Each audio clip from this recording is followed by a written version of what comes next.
En la boda de mi cuñada, mi marido anunció delante de todo el salón que yo no era de su familia, que solo había ido allí a comer de gratis, y le prohibió a la camarera servirme un plato.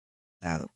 Y entonces un hombre de pelo blanco, al que yo veía por primera vez, se inclinó sobre mi oído y me dijo en voz baja, cógeme del brazo y se van a tragar la lengua cuando vean con quién estás. Hola, queridos oyentes. Bienvenidos otra vez a este rincón de historias. Poneos cómodos, que la de hoy empieza con una humillación y termina de una manera que aquella gente jamás habría imaginado. Empecemos. Pero para entender cómo aquella pesadilla se convirtió en la mejor noche de mi vida, hay que retroceder un par de horas.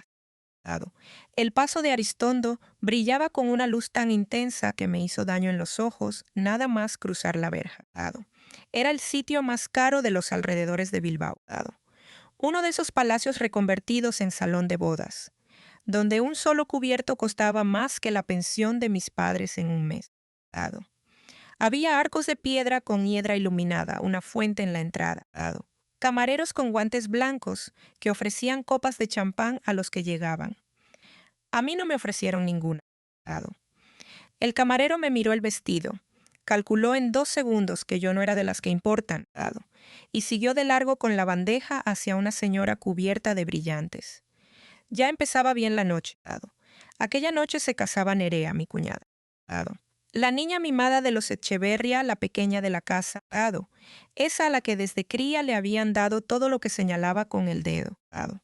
Se casaba con el hijo de unos constructores de Guecho, un chico rubio y sonriente que, según supe después, buscaba en los Echeverria un dinero que los Echeverria ya no tenían.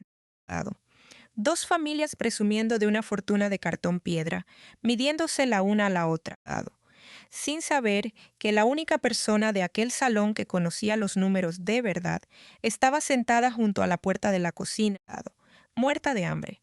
Me alicé los pliegues del vestido. Me lo había cosido yo misma de madrugada. Cuando por fin dejaban de bailarme los números de los balances delante de los ojos. La tela era de un gris discreto, buena, densa, elegante a su manera. Pero entre el brillo estridente de aquella gente, yo parecía justo lo que ellos querían que pareciera. Un ratón gris colado por error en un baile de pavos reales. Yo me llamo Amaya y en aquel entonces tenía 34 años. Era la jefa de contabilidad de Transportes Echeverria, la empresa de la familia de mi marido. Y cuando digo jefa de contabilidad me quedo corta. Yo era, en realidad, quien sostenía aquella empresa, quien cuadraba lo que no cuadraba, quien pasaba noches en vela para que las nóminas se pagaran a tiempo, quien conocía hasta el último euro. La verdad que aquella familia se esforzaba en esconder, pero eso ellos preferían olvidarlo. Para ellos yo solo era la mujer de Iker, la que había tenido suerte de casarse con un Echeverria. Yo venía de una familia sencilla. Mi padre había sido mecánico en un taller de Baracaldo toda su vida. Mi madre limpiaba oficinas. Se dejaron la espalda para que yo pudiera estudiar, para que fuera la primera de la familia con una carrera contable. Aún me acuerdo de la cara de mi padre el día que me licencié, cómo se le llenaron los ojos, cómo me apretó tan fuerte que casi me hace daño. Nunca tuvimos dinero, pero en mi casa nadie debió nunca un euro a nadie. Y eso decía mi padre. Valía más que todo el oro del mundo. El que paga la cuenta nunca es el que más grita en la mesa, me decía. Tardé muchos años en entender del todo lo que quería decirme. Cuando conocí a Iker, me pareció que había entrado en otro mundo. Él era encantador, de esos que llenan una habitación cuando entran. Me llevaba a sitios que yo solo había visto por fuera. Su familia tenía una empresa, un caserón, coches buenos. Yo estaba deslumbrada, lo reconozco. Y ellos al principio me toleraron porque yo le resultaba útil. La chica lista que sabía de números y que además no daba problemas. Me casé enamorada, convencida de que entraba en una familia. Tardé poco en descubrir que había entrado en una empresa y en el puesto más bajo, sin sueldo. Los 10 años que siguieron fueron un lento apagarse. No hubo un solo golpe que lo explicara todo, no. Fue el goteo. Fue Begoña corrigiéndome la forma de poner la mesa en las comidas de los domingos, delante de todos, como a una criada. Fue Nerea pidiéndome que le llevara las bolsas cuando iba de compras y yo llevándoselas, porque era la cuñada, porque había que llevarse bien. Fue Iker presentándome a sus amigos no como su mujer, sino como mi contable, medio en broma y riéndose, y yo riéndome también para que no se notara que me dolía. Fue quedarme sin amigas, poco a poco, porque en aquella familia mi tiempo no era mío. Fue mirarme un día al espejo y ver a una mujer apagada, encorvada, que hablaba en voz baja y pedía perdón por respirar. Y no reconocerme. Mi madre lo notaba, las madres lo notan todo. Cada vez que iba a verla a Baracaldo, me cogía la cara entre las manos y me miraba con esa preocupación callada. Amaya, hija, me dijo una vez, tú antes te reías con toda la boca. ¿Dónde has dejado esa risa? Yo le decía que estaba cansada, que era el trabajo. Ella no se lo creía, pero respetaba mi silencio como respetan las madres buenas. Y cuando me iba, siempre me decía lo mismo desde la puerta. Acuérdate de que en esta casa siempre tienes un plato en la mesa. Siempre. Entonces no entendía por qué me lo repetía tanto. Ahora sí. Ella sabía antes que yo que en la otra casa, en la de los Echeverría, no me daban ni eso. Nadie me recibió en la entrada. Iker, mi marido, había llegado por la mañana, supuestamente para supervisar los preparativos. Yo sabía de sobra que no supervisaba nada. Estaría en la barra bebiendo chacoli con los amigos del novio, riéndose fuerte, palmeando espaldas, presumiendo de una empresa que no habría durado ni un mes sin mí. Busqué mi sitio en el plano de mesas, colgado en un caballete a la entrada del salón, mesa 28. Crucé todo el paso esquivando señoras en seda y hombres con americanas demasiado ajustadas. La mesa 28 estaba en el rincón más apartado, justo al lado de las puertas batientes de la cocina. De allí salía el calor, el olor a fritanga, y los camareros al pasar con las bandejas me rozaban el respaldo de la silla una y otra vez. No había nadie más en aquella mesa. Me habían sentado sola, como una apestada en cuarentena. En la mesa presidencial, elevada sobre el salón como un trono, estaba Begoña. Mi suegra se veía monumental. Llevaba tanto oro encima que parecía que el cuello iba a cederle de un momento a otro. A su lado Iker, ya colorado, la corbata torcida, con esa risa suya que se oía por encima de la música. No miró ni una sola vez hacia el rincón oscuro de la cocina donde me habían enterrado. Pasó una hora. Brindis tras brindis. Los invitados gritaban, chocaban las copas, comían. Cogollos, changurro, chuletón, marisco a montones. Las mesas rebosaban de comida. Pero a la 28 no se acercaba ni un camarero. Yo seguía con el plato vacío delante. No había desayunado ni comido, porque me había pasado el día entero cerrando el trimestre en la oficina para poder llegar a tiempo a la maldita boda. El hambre empezaba a retorcerme el estómago. Me entretuve mirando a la gente, que es lo único que puede hacer una cuando la dejan sola en una fiesta. Miré a Begoña recibir a los invitados importantes en su trono, con esa sonrisa que reservaba para los que le convenían. Miré a Iker moverse entre las mesas, dando abrazos, contando chistes, sirviéndose copa tras copa. En 10 años había aprendido a leerle la cara mejor que él mismo. Sabía cuándo empezaba a estar borracho por cómo se le aflojaba la sonrisa y se le encendían los ojos. Y esa noche los tenía encendidos. Sabía por experiencia que cuando Iker bebía así, tarde o temprano necesitaba a alguien con quien lucirse. Alguien a quien humillar para hacer reír a los demás. Y esa persona en aquella familia siempre era yo. Pensé en levantarme e irme. Lo pensé de verdad. Coger el bolso, cruzar el salón y marcharme a casa, a mi paz, a mi cansancio. Pero no lo hice. Y todavía hoy me pregunto qué habría pasado si me hubiera ido. Me quedé porque una parte de mí, la parte que llevaba años encogida, todavía creía que aguantar era lo correcto. Que si me iba montaría un número, y al día siguiente sería yo la mala, la exagerada, la que estropeó la boda de Nerea. Así funcionaba mi cabeza entonces, siempre buscando la manera de que la culpa fuera mía. Me toqué. casi sin darme cuenta, el colgante que llevaba siempre bajo el vestido. Una cadenita fina de la que colgaba un pequeño pendrive, uno de esos lápices de memoria negros, feo, sin ninguna gracia. Iker se reía de él cuando lo veía asomar. Menudo colgante más cutre, decía, con lo bien que te quedaría algo de oro como el de mi madre. Yo sonreía y me lo escondía bajo la ropa. Ellos no sabían lo que había dentro de aquel trozo de plástico feo. No lo sabía nadie, todavía no. Una camarera joven pasó a mi lado con una bandeja grande de pescado. Venciendo la vergüenza, la llamé en voz baja. Perdona, ¿podrías ponerme aunque sea un poco? A mi mesa no ha venido nadie en toda la noche. La chica se me sonrió con apuro y se inclinó para servirme un trozo de merluza. Claro, perdona, es que vamos de cabeza. Y en ese momento una sombra cayó sobre la mesa. Una mano pesada se posó sobre el hombro de la camarera y la hizo estremecerse hasta soltar las pinzas. Ni se te ocurra, dijo una voz de hombre. Levanté la mirada. Era Iker. Estaba borracho, con los ojos brillantes, y detrás de él 2 de sus amigos sonreían esperando el espectáculo.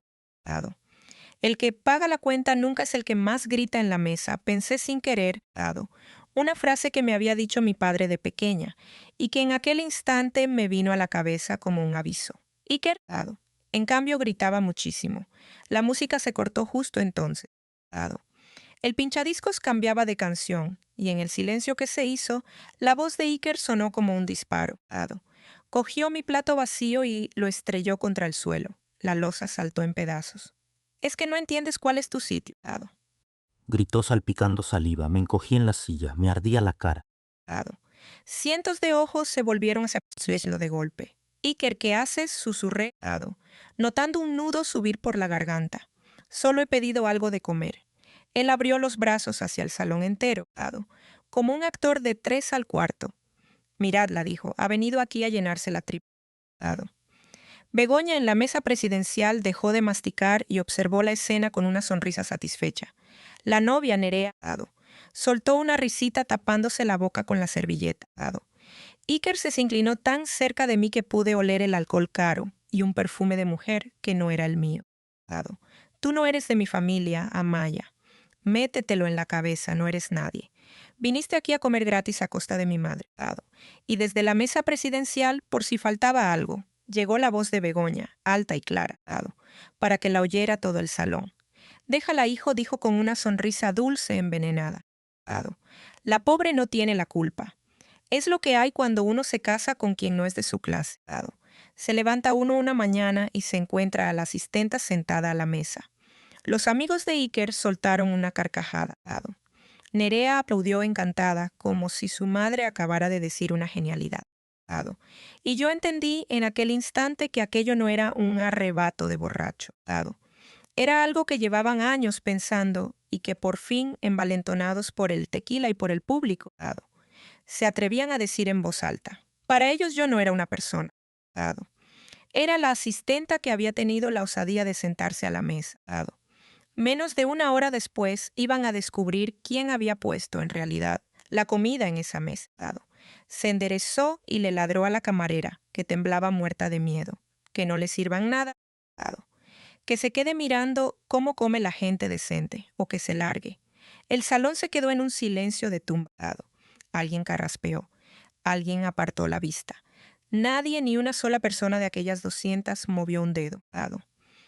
Los amigos de Iker se reían como si hubiera contado el mejor chiste del mundo.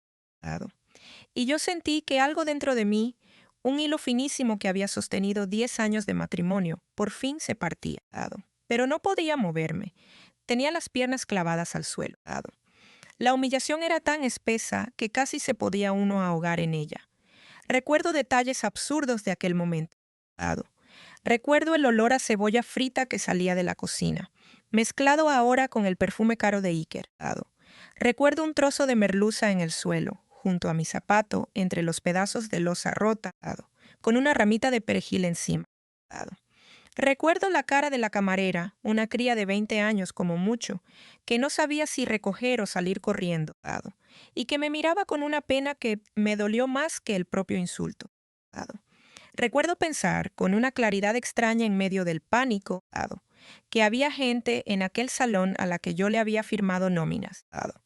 Gente cuyos hijos comían gracias a que yo cuadraba unos números imposibles cada mes, y que ninguno de ellos iba a levantarse a defenderme, porque yo era invisible. Llevaba 10 años siendo invisible, y una mujer invisible no tiene quien la defienda. Iker, satisfecho, se dio la vuelta para volver a su trono, y entonces el aire del salón cambió. De algún rincón en sombra, como si se hubiera formado de la propia oscuridad, apareció un hombre. Alto, de hombros anchos, con el pelo completamente blanco peinado hacia atrás, con una precisión de bisturí. Vestía un traje oscuro impecable que probablemente costaba más que todo aquel banquete junto. Ninguno de los invitados lo conocía, nadie lo había visto entrar. No se movía como un invitado. Se movía como quien es dueño del suelo que pisa. Atravesó la multitud de curiosos y la gente se apartaba por instinto. Notando esa ola de frío que salía de él, se dirigió a la mesa 28. No miró a Iker ni una vez. Solo me miraba a mí y en sus ojos no había lástima. Había otra cosa. Un cálculo frío, una determinación. Como quien mira un tablero y ya sabe en qué casilla va a poner la ficha que lo cambia todo. Se inclinó hacia mi oído. Su voz era baja y serena, pero en el silencio del salón cada palabra sonó clara como un martillazo. Cógeme del brazo, dijo, y se van a tragar la lengua cuando vean con quién estás. Dudé un instante, solo un instante. Vi de reojo la cara descompuesta de Iker, la máscara de horror que se estaba formando en el rostro de mi suegra, aunque yo todavía no entendía por qué, y alargué mi mano temblorosa hacia aquel desconocido. Mis dedos rozaron la manga de su chaqueta. La tela era cara y fría. En cuanto me apoyé, él tiró de mí hacia arriba, suave pero firme, y me puse de pie. Se irguió en toda su altura y recorrió el salón con una mirada pesada. Los amigos de Iker, que hacía un minuto se reían, dieron un paso atrás. Vamos, dijo el hombre con voz breve. No me llevó hacia la salida como yo esperaba. Me giró y avanzó con paso firme por el centro mismo del salón. Entre los camareros paralizados y los invitados que empezaban a murmurar, directo hacia el escenario donde estaba el micrófono. Iker intentó lanzarse hacia nosotros. ¿Quién demonios eres tú? ¿A dónde te la llevas? Pero el hombre ni siquiera volvió la cabeza. Chasqueó los dedos y de la sombra surgieron 2 hombres enormes de seguridad que le cortaron el paso a Iker en seco. Mi marido trastabilló y estuvo a punto de caerse. Yo caminaba con el corazón golpeándome en la garganta. El sonido de mis tacones y el paso pesado de mi acompañante eran los únicos ruidos en aquel salón enorme. Subimos al pequeño escenario. Los músicos retrocedieron asustados. El hombre del pelo blanco se acercó al micrófono. No me soltaba la mano. Me la sujetaba con fuerza, como quien enseña ante todos una alianza. Ajustó el micrófono y habló. Su voz, amplificada, llenó cada rincón del paso y se metió hasta en los huesos. Buenas noches, damas y caballeros, dijo con calma, sin sombra de sonrisa, me llamo Sabino Aguirre. Un murmullo recorrió el salón. En la zona de los mayores alguien dejó caer una copa, y en la mesa presidencial, mi suegra Begoña se puso de un color que yo no le había visto en 10 años, blanco. Blanco como el mantel. Yo no entendía nada. Miraba a aquel hombre, Sabino Aguirre, y el nombre no me decía gran cosa, o eso creí en aquel primer segundo.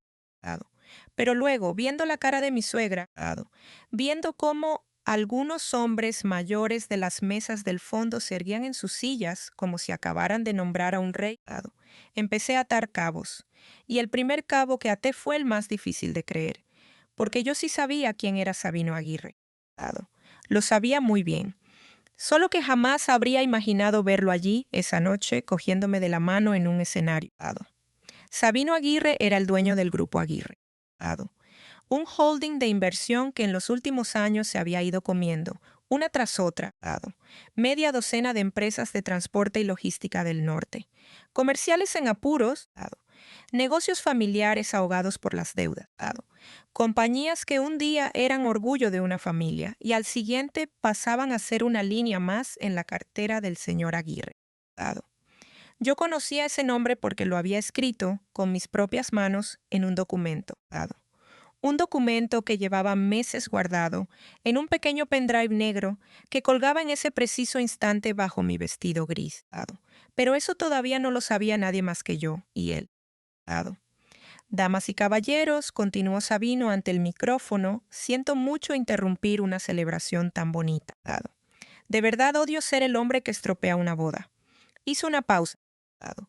Paseó la mirada por el salón, despacio, hasta detenerla en la mesa presidencial, en Begoña, en Iker, Dado, que para entonces ya había conseguido zafarse de los de seguridad y estaba de pie al fondo, jadeando, Dado, sin atreverse a acercarse. Pero acabo de presenciar algo, dijo Sabino, que no puedo dejar pasar. Dado. Acabo de ver a un hombre humillar a su mujer delante de 200 personas, prohibirle comer. Dado. Decirle que no es nadie, que ha venido a comer gratis, y a nadie en este salón, a nadie. Dado. Le ha temblado la conciencia lo suficiente como para levantarse. El silencio era absoluto, ni los tenedores sonaban. Dado. Yo no suelo meterme en asuntos de familia, dijo Sabino, pero da la casualidad de que a esta mujer la conozco, Dado. Y da la casualidad de que sé, mejor que nadie en este salón, Dado, quién ha comido gratis y a costa de quién durante los últimos 10 años. Y no ha sido ella. Se volvió hacia mí. Dado. Por primera vez desde que había aparecido, algo parecido a la calidez, le cruzó la cara. Dado. ¿Me permite presentarla como es debido? Me preguntó en voz baja, cubriendo el micrófono con la mano. Yo asentí, Dado, sin voz. Dado. No sabía a dónde iba todo aquello, pero por primera vez en toda la noche, por primera vez en mucho tiempo, Dado, no me sentía sola en aquella habitación. Sabino se volvió de nuevo hacia el salón. Esta mujer dijo señalándome, Dado, se llama Amaya. Es la jefa de contabilidad de Transportes Echeverria. Dado. Y quiero que todos los presentes, sobre todo los que trabajan en el sector, Dado, los que están sentados en las mesas del fondo, sepan una cosa que hasta esta noche solo sabíamos ella y yo. Dado. Transportes Echeverria, la empresa de la que presume esta familia, la que ha pagado este paso, Dado, este marisco y todo este oro, lleva 3 años en quiebra técnica, Dado. Y la única razón por la que sigue abierta, la única, Dado, es que esta mujer del vestido gris ha estado tapando el agujero con sus propias manos, noche tras noche, Dado. Mientras su marido se gastaba el dinero que no existía en cosas que ahora mismo no voy a mencionar por respeto a la novia. Dado. Se oyó un grito ahogado. Fue Nerea, la novia. Empezaba a entender en su noche de boda, Dado, que el imperio de papá y mamá era de papel, y no era la única que ataba cabos. En la mesa del novio, Dado, la familia de Hetzo, los constructores, se habían quedado con los cubiertos en el aire. Dado. El padre del novio, un hombre grueso de cara colorada, Dado, se inclinó hacia su hijo y le susurró algo al oído con la mandíbula tensa.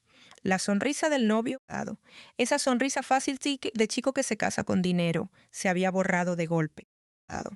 Acababa de descubrir, delante de 200 invitados, Dado, que la novia con la que se había casado hacía 2 horas no traía la fortuna que le habían prometido, Dado, sino una deuda a punto de estallar. Dado. 2 familias que se habían medido toda la tarde a ver quién presumía más, Dado, hundiéndose juntas en el mismo barco de mentiras. Casi me dio pena Nerea, casi, Dado. Begoña se levantó de su silla como impulsada por un resorte. Esto es una difamación, chilló, Dado. Voy a llamar a mi abogado, voy a demandarle. Dado. Usted no tiene ninguna prueba. Sabino sonrió. Fue una sonrisa tranquila, casi triste, Dado. La sonrisa de un hombre que ya ha ganado la partida y solo espera a que el otro se dé cuenta. Prueba, Dado. Señora Echeverria, repitió. Miró hacia mí, Amaya dijo. Dado. ¿Quieres contarles tú lo que hay en ese colgante que Iker encuentra tan feo, Dado? Y en ese momento comprendí que la noche no había hecho más que empezar. Notaba las piernas flojas, Dado. Pero la mano de Sabino en la mía me sostenía como un poste en medio de una riada. Dado. Miré hacia el salón desde el escenario, Dado, y por primera vez vi a aquella gente desde arriba en lugar de desde el rincón. Vi a los invitados del sector, Dado, los transportistas, los empresarios, murmurando entre ellos, sacando cuenta, Dado, entendiendo de golpe por qué los Echeverria llevaban meses pidiendo aplazamientos. Dado. Vi a las amigas de Begoña, las que le reían las gracias, apartarse discretamente de la mesa presidencial, como quien se aleja de algo que huele mal. Y vi a Iker al fondo, con la cara de un hombre que acaba de ver cómo el suelo se abre bajo sus pies y todavía no ha terminado de caer. En 10 años nunca me había sentido tan alta como en aquel escenario con el vestido gris que me había cosido de madrugada. Tengo que retroceder aquí. Tengo que contaros cómo llegué a colgarme del cuello como un amuleto, la bomba que iba a hacer saltar por los aires a la familia Echeverría. Porque no fue un plan frío ni calculado desde el principio. Ojalá hubiera sido tan lista. Fue más bien la desesperación de una mujer que llevaba demasiado tiempo callando. Entré en Transportes Echeverría hace 10 años, recién casada con Iker. Al principio, como una ayuda, echar una mano con las facturas, que para eso yo había estudiado. Begoña, que figuraba como administradora única, no tenía ni idea de números. Firmaba lo que le ponían delante. Iker, que en teoría dirigía la parte comercial, tampoco. Se dedicaba a comer con clientes, es decir, a comer sin más. Poco a poco, sin que nadie lo decidiera formalmente, toda la contabilidad de la empresa acabó cayendo sobre mis hombros. Y cuanto más hondo entraba en los libros, más cosas encontraba que me quitaban el sueño. Encontré una segunda contabilidad, una caja paralela donde entraba dinero que no se declaraba y salía dinero hacia sitios que no debía. En facturas infladas, gastos personales de la familia cargados a la empresa, el todoterreno de Iker, las joyas de Begoña, los caprichos de Nerea, todo pagado con dinero de un negocio que hacía aguas por todas partes. Y encontré lo más grave, que para tapar los agujeros Iker había ido firmando préstamos personales, avales con su firma y en algún papel que él ni había leído con la mía falsificada. Aunque eso lo descubrí más tarde. Al principio no me lo quería creer. Me decía que a lo mejor era yo que me estaba equivocando, que no entendía bien alguna operación. Repasé los números 10 veces, 20. Me quedaba hasta las 3 de la mañana en la oficina, con un flexo encendido y una calculadora, cuadrando y descuadrando, buscando el error que me devolviera la tranquilidad. El error no existía. El error era la empresa entera. Los Echeverría vivían de aparentar. Compraban a plazos, pagaban con préstamos, tapaban un agujero abriendo otro más grande. Y por encima de todo aquello sostenían una fachada de familia rica y respetable a base de humillar a la única persona que sabía la verdad. Yo. Cuando se lo dije a Iker la primera vez se rió de mí. Tú a lo tuyo, Amaya, a cuadrar los numeritos. Que de lo gordo ya me encargo yo. Cuando insistí dejó de reírse. Me dijo que si se me ocurría abrir la boca, sería mi palabra contra la de toda una familia, y que ya sabía yo de qué lado caería la gente, que quién iba a creer a la contable resentida antes que a los Echeverría de toda la vida, que además me recordó con una sonrisa. Mi firma estaba en algunos de aquellos papeles, aunque yo no la hubiera puesto, me había convertido, sin saberlo, en cómplice de mi propia ruina. Aquella conversación fue en la cocina de nuestra casa, una noche, y todavía la recuerdo palabra por palabra. Iker no me gritó. Fue peor. Me habló con una calma tranquila, casi cariñosa mientras se servía un vaso de vino, como quien le explica a un niño por qué no puede tener lo que quiere. Amaya, mi vida, me dijo, tú aquí no eres nadie. No tienes apellido, no tienes dinero, no tienes familia que te respalde más que un mecánico y una limpiadora de Baracaldo. Si te vas con lo puesto. Y si hablas, te hundo yo a ti antes de que tú me hundas a mí. Así que sé buena. Cuadra los números y calla. Es lo único que sabes hacer bien. Me dio un beso en la frente y se fue a dormir tan tranquilo. Yo me quedé en aquella cocina con las manos frías, entendiendo por primera vez, con toda claridad, que el hombre con el que me había casado no me quería, me usaba, y que llevaba años haciéndolo, así que callé durante años. Me decía a mí misma que era por la familia, que familia es familia, que ya se arreglaría, que Iker cambiaría. Las mismas mentiras que se cuentan todas las mujeres que aguantan lo que no deben. Pero mientras callaba, hacía otra cosa, copiaba. Cada noche, cada documento, cada asiento de la contabilidad B, cada aval, cada factura falsa, lo iba guardando en un pequeño pendrive negro. No sabía muy bien para qué. Supongo que una parte de mí sabía que algún día lo iba a necesitar. Y me lo colgué del cuello con una cadenita, porque era el único sitio donde estaba segura de que nadie de aquella casa iba a mirar. Debajo del vestido de la mujer a la que despreciaban. Hubo noches en que estuve a punto de tirarlo todo por la borda. De borrar el pendrive, de olvidarme, de convencerme de que no era asunto mío.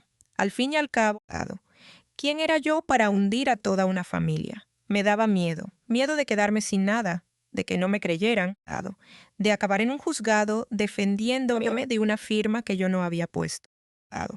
Miedo sobre todo de descubrir que después de 10 años no había nadie en el mundo de mi lado. Ese es el miedo que mantiene calladas a tantas mujeres. No el miedo al golpe, el miedo a la soledad de después. Yo lo conocía bien, y aún así, cada noche, seguía copiando archivos en aquel trozo de plástico. Como quien guarda una vela para cuando llegue la oscuridad, sin saber todavía que la oscuridad ya había llegado hacía tiempo. El giro llegó 3 meses antes de la boda. Un proveedor al que la empresa debía mucho dinero vendió su deuda. La vendió, como se venden estas cosas, a un grupo inversor especializado en comprar deuda de empresas al borde del abismo. El Grupo Aguirre. Cuando vi el nombre en la documentación que llegó a mi mesa, algo hizo clic en mi cabeza. Aquel hombre, Sabino Aguirre, se estaba quedando con las riendas de la empresa sin que la familia se diera cuenta. Estaban a punto de perderlo todo y seguían presumiendo de oro en las bodas. Podría haber callado también entonces. Podría haber dejado que el barco se hundiera conmigo dentro. Pero no lo hice. Pedí una cita con Sabino Aguirre. Fui a su despacho en una torre de cristal en el centro de Bilbao, con el pendrive colgado del cuello y el corazón en un puño. Y le conté la verdad, toda. Le enseñé la contabilidad B, los avales, el fraude. Le dije que yo era la contable de la empresa, que él estaba comprando por partes y que sabía dónde estaban enterrados todos los cadáveres. Recuerdo aquel despacho como si lo hubiera visto ayer. Todo cristal y madera oscura, silencioso, con la ría de Bilbao brillando allá abajo bajo un cielo gris. Sabino era un hombre que imponía sin levantar la voz. Me hizo sentarme, me ofreció un café y esperó sin prisa a que yo hablara. Yo había llevado los documentos impresos, además del pendrive, porque no quería que pareciera un farol. Los fui dejando sobre la mesa uno a uno, explicando cada asiento, cada factura, cada firma. Al principio me temblaban las manos. Poco a poco, según hablaba, se me fueron calmando. Porque por primera vez en años alguien me escuchaba de verdad. Alguien tomaba en serio lo que yo decía. No me interrumpía para decirme que exagerara, que no entendía, que me metiera en mis numeritos. Sabino me escuchó sin interrumpir durante casi 2 horas. Cuando terminé se quedó un rato callado, mirando por el ventanal la ría de Bilbao. Luego me hizo una sola pregunta. ¿Por qué me cuenta usted todo esto, señora? Si podría hundirse con ellos y salir mejor parada quedándose callada. Le contesté lo único que era verdad.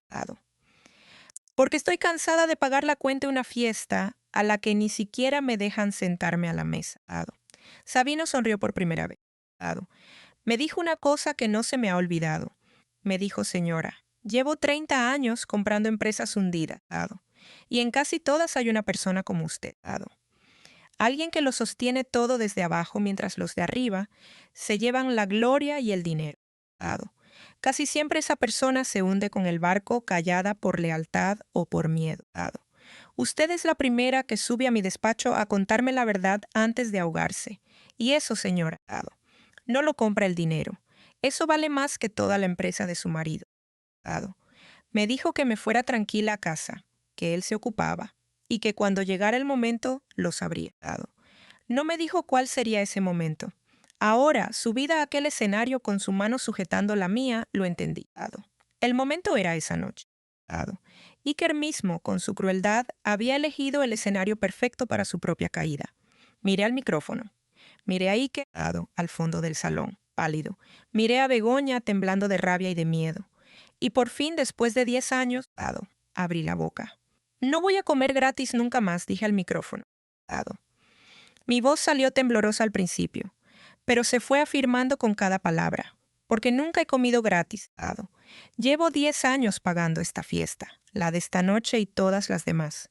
Con mi trabajo, con mis noches sin dormir, con mi silencio, y esta noche se acabó. Respiré hondo. 200 caras me miraban y por primera vez en toda mi vida no aparté la vista. Busqué entre las mesas del fondo a los transportistas, a la gente del sector que conocía la empresa. A vosotros os hablo, dije. Los que lleváis años oyendo que Transportes Echeverria es una empresa sólida, una familia de bien. Yo he firmado vuestras facturas. Yo he pedido los aplazamientos que os pedían. Y sé que algunos os deben dinero. Mucho. Miré a un hombre mayor de bigote blanco que asentía despacio, con la mandíbula apretada. Ese dinero existió alguna vez, dije. Se lo comieron, en bodas como esta, en oro como el que lleva mi suegra al cuello, en caprichos, mientras a la mujer que os cuadraba las cuentas la sentaban al lado de la cocina y le prohibían comer. Levanté la mano y me solté la cadenita del cuello. Sostuve el pendrive en alto, para que todo el salón lo viera. Este colgante que a mi marido le parece tan feo, dije, contiene la contabilidad real de Transportes Echeverria. La de verdad, no la que se enseña a Hacienda. Contiene los avales que Iker Echeverria ha ido firmando durante años para tapar los agujeros de una empresa quebrada. Contiene las facturas falsas con las que esta familia ha pagado sus joyas, sus coches y este paso. Y contiene también, dije mirando fijamente a Iker, la firma mía que tú falsificaste, querido, en un aval que yo nunca firmé. Eso también está aquí, con la fecha. Con el peritaje caligráfico que ya encargó el señor Aguirre. Iker se agarró al respaldo de una silla. Nerea se había sentado en el suelo, con el vestido de novia extendido a su alrededor, como un charco de leche derramada mirando al vacío. Sabino tomó de nuevo el micrófono. Mañana por la mañana, dijo con esa calma suya que daba más miedo que cualquier grito mi grupo, como principal acreedor de Transportes Echeverria, va a solicitar el concurso de acreedores de la empresa. Y dado que existe una contabilidad paralela y avales personales, firmados por don Iker Echeverria, la responsabilidad no se quedará en la empresa. Alcanzará al patrimonio personal de quien firmó. Es decir, a esta familia. Al paso no, que es alquilado, tranquilos, pero a todo lo demás sí. La casa, los coches, las cuentas, el oro, guardó una pausa, todo. Se dirigió a mí una última vez ante el micrófono. Y hay algo más que quiero que sepan, dijo. La señora Amaya, aquí presente, ya no trabaja para ustedes. Desde esta misma noche es la nueva directora financiera del Grupo Aguirre. Con un contrato, un despacho y un sueldo que se corresponden por fin con lo que vale. Bienvenida, Amaya. El salón estalló. Gritos, sillas arrastradas, gente que se levantaba para irse. Invitados del sector que sacaban el móvil para llamar a saber quién. En medio de aquel caos, Sabino me acompañó fuera del escenario. Cruzamos el salón entero. Y esta vez la gente se apartaba no por él, sino también por mí. Al pasar junto a la mesa presidencial, Begoña alargó una mano para agarrarme del brazo. Amaya, hija, dijo. Y era la primera vez en 10 años que me llamaba hija. Tenemos que hablar, esto es un malentendido. Tú eres de la familia, siempre lo has sido. Me detuve, la miré y le dije muy tranquila. La familia que lleva años guardándome. Begoña, hace una hora tu hijo ha dicho delante de todos que yo no soy de esta familia. Es lo único cierto que se ha dicho en esta boda. No lo soy. Y doy gracias a Dios por ello. Me solté de su mano y salí al aire fresco de la noche, donde me esperaba un coche que no era mío, pero que, por primera vez, me llevaba a un sitio al que yo quería ir. En el coche camino de casa. No dije nada durante un buen rato. Sabino conducía en silencio, respetando el mío. Al llegar a un semáforo me miró de reojo. ¿Está usted bien?, me preguntó. Y yo, para mi propia sorpresa, me eché a reír una risa que empezó floja y fue creciendo. Una risa esa que llevaba 10 años atascada en algún sitio y que por fin salía mezclada con lágrimas imposible de parar. Sabino sonrió y esperó, sin decir nada, hasta que se me pasó. Perdón, dije al fin, secándome los ojos. Es que hacía mucho que no me reía así. Él asintió despacio. No se disculpe, señora, dijo. Ríase todo lo que quiera. Se lo ha ganado con creces. Y algo me dijo en aquel semáforo que aquel hombre severo del pelo blanco iba a ser, con el tiempo, uno de los pocos amigos de verdad que tuve en mi vida nueva. No me equivoqué. Los meses siguientes fueron un torbellino, pero un torbellino distinto. Me instalé en mi despacho nuevo en la torre de cristal con vistas a la ría. Aprendí a dirigir en vez de a tapar. El concurso de transportes Echeverria siguió su curso, lento pero implacable, como una marea que sube y no se puede parar. El juzgado dio la razón, punto por punto, a la documentación de mi pendrive. La contabilidad B salió a la luz. El peritaje confirmó que mi firma en aquel aval era falsa, lo que a mí me libró de toda responsabilidad, y a Iker le añadió un delito más a la lista.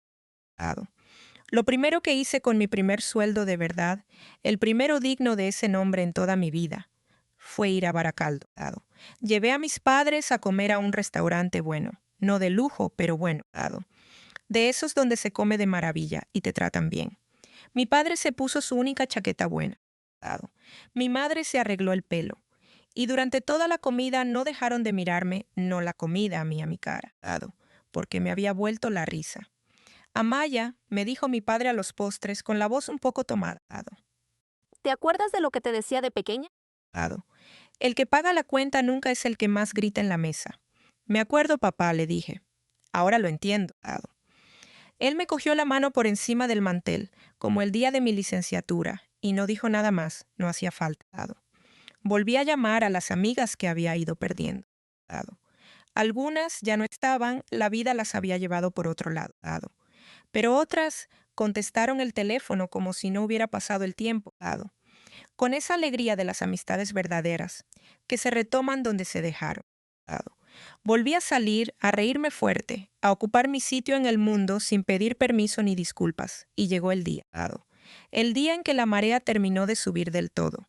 Era una mañana de octubre, gris y con esa llovizna fina del norte que no moja pero cala. La casa de los Echeverria, el caserón familiar en las afueras, del que Begoña tanto había presumido, había sido adjudicada al grupo Aguirre para cubrir parte de la deuda. Y ese día venían los procuradores del juzgado, con la comisión judicial a ejecutar el lanzamiento, el desahucio. La palabra suena fea, y lo es. Yo lo sabía. Y sin embargo, aquella mañana me subí al coche para ir a verlo. Habían pasado 8 meses desde la boda, 8 meses en los que los Echeverria lo intentaron todo. Contrataron abogados que no podían pagar, movieron influencias que ya no tenían. Begoña llamó a viejas amistades que dejaron de cogerle el teléfono en cuanto olieron el escándalo. Iker vino a buscarme 2 veces a la torre de cristal, la primera para amenazarme, la segunda para suplicarme. Y las 2 veces la seguridad lo acompañó a la puerta con mucha educación. La justicia, mientras tanto, hacía su trabajo despacio, sin dejarse impresionar por apellidos ni por oro. Los números no mienten y los míos, los del pendrive, eran de una claridad que no dejaba lugar a dudas. El juez lo vio enseguida, no fui a disfrutar, o eso me repetía. Fui porque necesitaba cerrar el círculo. Necesitaba estar de pie en el sitio donde durante 10 años me habían tratado como a un mueble y sentir que ya no me temblaba nada por dentro. Llegué con Sabino. Él tenía interés en la finca. Planeaba levantar allí una plataforma logística que daría trabajo a cientos de personas de la zona. Gente de verdad, nóminas de verdad. Bajé del coche, llevaba un traje blanco, sencillo, impecable, nada de gris, nada de ratón. Me ajusté el abrigo y saludé con la cabeza al funcionario que dirigía la comisión. La verja se abrió. Begoña salió al porche. Llevaba una bata de seda, el pelo revuelto, la cara sin una gota de maquillaje. De repente 10 años más vieja. ¿Qué hacen?, chilló con la voz rota. Esto es propiedad privada. Voy a llamar a la policía. El funcionario, un hombre tranquilo con una carpeta bajo el brazo, ni siquiera aminoró el paso. La policía ya está aquí, señora, dijo, señalando con la cabeza el coche patrulla aparcado al fondo. Tenemos una orden judicial de lanzamiento. Disponen ustedes de un plazo para retirar sus efectos personales. El resto queda a disposición del adjudicatario. De la casa salieron tambaleándose Iker y Nerea. Iker parecía un fantasma. No se afeitaba desde hacía días. Le temblaban las manos. Nerea, cuyo matrimonio había durado exactamente lo que tardó el novio en enterarse de que se había casado con la ruina. Lloraba abrazada a un abrigo de piel. Al verme en medio del patio, Iker reaccionó. En sus ojos apareció una chispa de esperanza enloquecida. Empujó a un funcionario y corrió hacia mí. Cayó de rodillas sobre la grava mojada delante de todos, delante de los vecinos que se habían asomado a las vallas. Amaya sollozó intentando agarrar el borde de mi abrigo. Retrocedí un paso para que no llegara a tocar la tela limpia. Perdónanos, lloraba. Fuimos unos idiotas. Nos equivocamos, pero somos familia. 10 años, Amaya. Acuérdate de nuestra boda. Acuérdate de lo que juramos. Las lágrimas le corrían por las mejillas sin afeitar, dejando surcos. Te quiero, gritó, mirándome desde el suelo. Mi madre es mayor, no tiene a dónde ir. Nerea se ha quedado sola. No seas cruel. Danos la casa. Podemos vivir todos juntos. Te llevaré en palmas.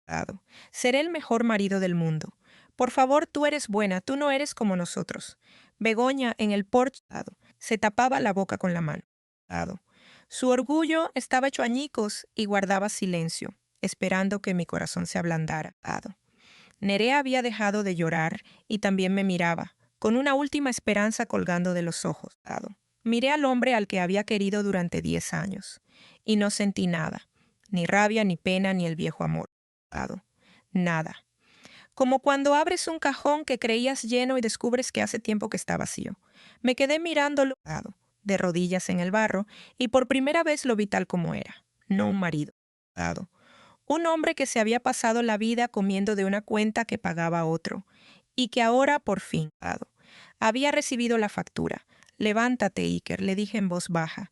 Se puso de pie de un salto, sonriendo entre lágrimas, dispuesto a abrazarme. Levántate, repetí, no para abrazarme. Para escucharme de pie. Mi voz sonó dura, tranquila, sin un temblor. Hablas de familia, Iker, hablas de nuestra boda. Miré a los vecinos asomados, a los funcionarios, a Begoña petrificada en el porche, y dije marcando cada palabra, para que no se le olvidara a nadie. En la boda de tu hermana dijiste la única verdad que has dicho en 10 años. Dijiste que yo no era de tu familia, que había ido a comer gratis, y me prohibiste comer delante de 200 personas. Iker palideció. Aprendí la lección aquella noche, continué, y tenías razón a medias. Yo no soy de tu familia. Nunca lo fui, pero el que comió gratis no fui yo. Fuisteis vosotros. Durante 10 años comisteis de mi trabajo, de mis nervios, de mi vida. Y ahora el banquete se ha terminado y ha llegado la cuenta. El que paga la cuenta y que nunca es el que más grita en la mesa. Esa frase me la enseñó mi padre, un hombre que jamás en su vida tuvo oro en el cuello, pero que nunca debió un euro a nadie. Vosotros gritabais mucho y no pagabais nada. Pues bien, aquí está la cuenta. Yo estaba de pie en medio del patio, observando cómo se lo llevaban todo. Curiosamente no sentía nada, ni placer ni lástima. Solo miraba cómo desmontaban pieza a pieza una mentira de 30 años, como quien mira caer un edificio que se había condenado desde el principio. Sabino se acercó y dejó una carpeta sobre el capó del coche. Begoña bajó un escalón del porche con un último hilo de esperanza. ¿Nos devuelves la casa?, susurró. Abrí la carpeta. No, Begoña, esta casa huele a mentira. No pienso vivir en ella ni pienso devolvérosla. La finca pasa a manos del grupo Aguirre, que va a demolerla para construir algo útil. Algo que dé de comer a familias de verdad. De la vuestra no va a quedar ni una piedra, y no lo hago por crueldad. Lo hago porque hay sitios que es mejor borrar del mapa. Firmé un documento con un trazo amplio. Mi renuncia formal a cualquier reclamación personal contra ellos por la falsificación de mi firma. No los denunciaba por eso, no hacía falta. La justicia ya se ocupaba del resto, Y yo no quería pasarme años atada a ellos en un juzgado. Quería lo contrario. Quería no volver a verlos jamás. Y nosotros, murmuró Iker, con la voz de un niño perdido. ¿A dónde vamos a ir? No tenemos nada. Saqué del bolso un sobre. Pequeña, no soy cruel, Iker, dije. Me acuerdo de que vivimos 10 años juntos. Se lo tendí. Dentro había el dinero justo para un mes de alquiler de una habitación modesta y para comer, lo básico, durante ese tiempo. Considéralo lo que tú me ofreciste a mí en aquella boda, dije, la oportunidad de mirar cómo comen los demás. Solo que yo al menos te doy para el primer plato. Iker cogió el sobre con manos temblorosas. Begoña me miró con un odio que habría podido secar la risa. Nerea se lanzó hacia mí, gritando que no podía hacerles eso, y los hombres de Sabino le cerraron el paso como un muro, sin tocarla, solo estando ahí. Sí puedo, dije subiéndome al coche. No le debo nada a nadie. Por fin. Begoña desde el bordillo hizo un último intento. Me lanzó una mirada de desprecio, la misma con la que me había recibido 10 años atrás, y escupió. Siempre supe que eras una revista, que solo querías nuestro dinero. Me detuve con la mano en la puerta del coche y la miré. Begoña, le dije, con una calma que a mí misma me sorprendió. Vuestro dinero nunca existió. Solo existió el mío, el que os regalé durante 10 años sin daros cuenta. Eso es lo que de verdad no me perdonáis. Que la asistenta resultara ser la única que trabajaba. Subí al coche y cerré la puerta, dejando su respuesta fuera, con la lluvia. Encendí el motor. Ronroneo suave y firme. Sabino subió a su coche. Los funcionarios empezaron a precintar las puertas del caserón. Puse la primera y salí despacio del patio. Por el retrovisor vi la última escena. Los tres, de pie en la acera, rodeados de bolsas de plástico, con lo poco que les dejaban llevarse. Begoña, la gran matriarca, sentada en el bordillo, llorando con el rímel corrido que se había puesto a toda prisa por si servía de algo. Iker mirando el sobre en su mano como si fuera una piedra. Y Nerea colgándose ya de su brazo, intentando arrancarle el dinero. Empezaron a gritarse los tres. Iker empujó a su hermana. Begoña le gritó a su hijo llamándolo inútil. Se devoraban entre ellos, como arañas en un bote. Los vecinos lo grababan todo con el móvil. Al día siguiente, Medio Bilbao hablaría de la caída de los Echeverría. A mí ya no me importaba. Salí a la carretera, pisé el acelerador y noté cómo el coche se lanzaba hacia adelante, dejando atrás el caserón. La lluvia a los 10 años. Me llevé una mano al cuello por costumbre buscando la cadenita. Ya no estaba el pendrive colgando. Su contenido estaba a buen recaudo, en un juzgado y en un servidor del grupo Aguirre, cumpliendo su función. Pero yo había conservado la cadenita vacía y me la había vuelto a poner esa mañana, como recordatorio.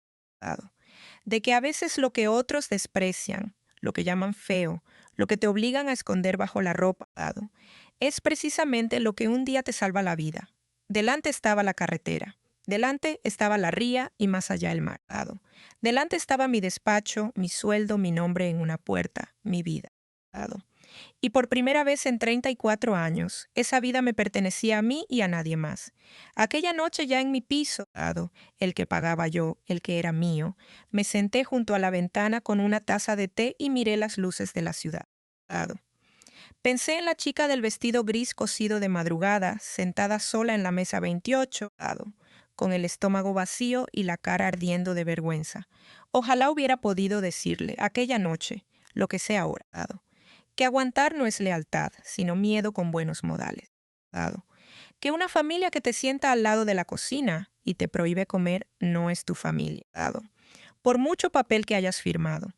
Y que el que paga la cuenta tarde o temprano, es el único que puede levantarse de la mesa y marcharse libre. A veces me preguntan, la gente que conoce esta historia, si no me pasé, si no fui demasiado dura, si no habría bastado con separarme y marcharme, sin necesidad de hundirlos del todo. Y lo he pensado, os lo aseguro.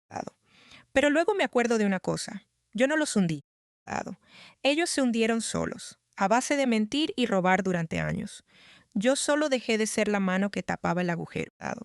Lo único que hice fue quitar el dedo del dique. Y si el agua se los llevó, fue porque llevaban mucho tiempo viviendo por debajo del nivel del mar, presumiendo de tierra firme. Yo no elegí su ruina. Ellos la eligieron cada día, en cada factura falsa, en cada humillación. Yo solo elegí por fin, no hundirme con ellos. Tampoco creáis que todo fue triunfo y coches nuevos. Hubo noches malas. Noches en que me despertaba pensando que seguía casada, que oía la voz de Ike, y tardaba un rato en recordar que estaba a salvo. El daño de 10 años no se borra en una noche por muy espectacular que sea la caída del otro. Fui a terapia. Aprendí despacio a no pedir perdón por existir, a comer sin sentir que tenía que merecerlo, a decir que no sin que se me revolviera el estómago. La libertad, la de verdad, no llegó en el escenario de aquella boda. Llegó después en lo pequeño, en lo cotidiano, en volver a reconocerme en el espejo. Me terminé el té. Fuera seguía lloviznando, esa lluvia fina del norte que no moja pero cala. Me toqué la cadenita vacía en el cuello, sonreí y me fui a dormir a mi cama, en mi casa, en mi silencio. Un silencio limpio, sin gritos, sin oro, sin nadie que me dijera cuál era mi sitio. Porque mi sitio, por fin, lo elegía yo. Y si algún día os sentáis en una mesa donde os hacen sentir que sobráis, donde os prohíben comer de lo que vosotros habéis ayudado a pagar, hacedme caso. No os quedéis por lealtad, no os quedéis por miedo a la soledad de después. Levantaos, porque el que paga la cuenta nunca es el que más grita en la mesa. Es el que un día, sin gritar, se pone de pie, coge sus cosas y se marcha por la puerta hacia una vida que por fin le pertenece. Yo tardé 10 años en levantarme de aquella mesa. Ojalá vosotros tardéis menos.